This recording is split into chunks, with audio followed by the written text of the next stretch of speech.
L'Assemblée annuelle de la BAD s'est ouverte hier à Lisbonne. La Côte d'Ivoire était au centre des échanges. C'est un élément que nous vous proposons dans l'Afrique en bref.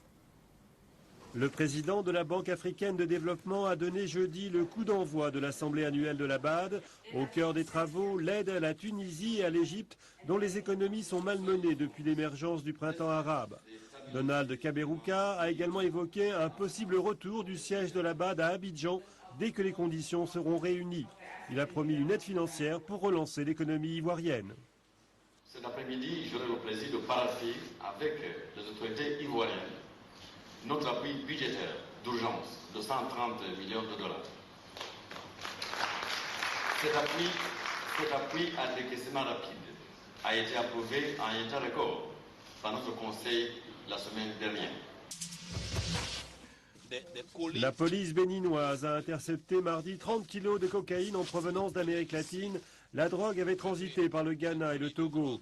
4 jours plus tôt, les douaniers avaient saisi 200 kilos de cocaïne dissimulée dans les valves de canalisation d'eau. Cotonou n'est pas forcément devenu le maillon faible du trafic de drogue. C'est toute l'Afrique de l'Ouest qui est touchée par ces réseaux criminels. Cette drogue avait pour destination l'Europe. Les responsables de ces trafics sont rarement attrapés et bénéficient de multiples complicités. La ministre centrafricaine des Affaires sociales, Marguerite Petroconi, s'est rendue au chevet des blessés après les violences intercommunautaires qui ont frappé Bangui. Il y a une semaine, l'assassinat de 2 enfants a provoqué de violents affrontements entre chrétiens et musulmans.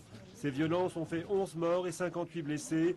Les Tchadiens de la capitale centrafricaine étaient particulièrement ciblés par ces